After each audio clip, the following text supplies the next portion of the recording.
Le sujet d'actualité pour nous, c'est la valorisation des emails transactionnels pour les e-marchands. Un email transactionnel, ce sont les emails unitaires qui sont envoyés dans le cycle de vente depuis la création du compte, la confirmation de commande, la relance de panier abandonné, bref, tous les mails qui sont adressés unitairement à chaque internaute qui passe la barrière de l'achat. On rentre dans la sphère de la fidélisation. Le problème aujourd'hui, c'est que les e-marchands dépensent beaucoup d'argent pour faire venir les gens sur leur site, que dans la plupart des cas, leur taux de transformation est peut-être de 3% quand ils réussissent, ce qui veut dire que effectivement, sur ces 3% devenus clients, on s'aperçoit quand on analyse la nature des transactions que malheureusement 80% souvent de ces clients sont des monocommandes. Ça veut dire des gens qui sont venus une fois et qui ne reviennent pas. Et il faut profiter de ces opportunités de l'email transactionnel pour les inciter à revenir. Par exemple, lorsque un internaute passe sa première commande, c'est un acte important, puisqu'il vient de faire confiance pour la première fois au système de vente et au marchand qu'il a en face de lui.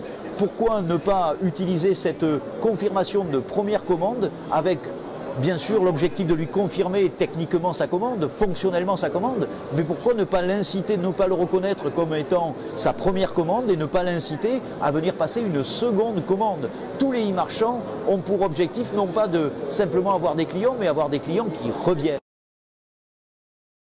Alors effectivement, nous allons sortir d'ici quelques jours un livre blanc sur l'email transactionnel pour montrer effectivement aux e-marchands quel est le potentiel réel de ces emails transactionnels, avec non seulement de la théorie pour expliquer, de la pédagogie, mais aussi des exemples concrets de bonnes pratiques.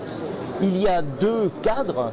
Les emails qui sont aujourd'hui existants, les confirmations de commandes, dans certains cas les relances de panier abandonnés, les expéditions, tous les mails qui sont liés au cycle de vie de la commande, ceux-là, il faut leur donner une coloration et des objectifs aussi qui sont marketing.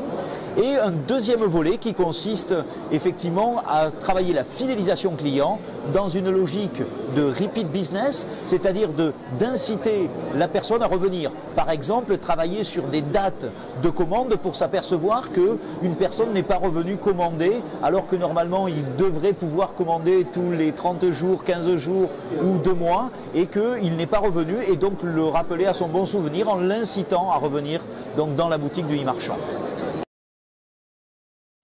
Exactement, ces signaux existent déjà, ils sont disponibles, ils sont souvent dans l'historique du client, et il faut simplement aller chercher cette donnée pertinente. Il ne s'agit pas de cette fois-ci d'aller brasser des milliards de données, mais simplement d'aller chercher la pertinence d'une date de commande ou bien d'un acte fait par la personne sur le site pour l'adresser de façon hyper personnalisée et bien entendu très pertinente.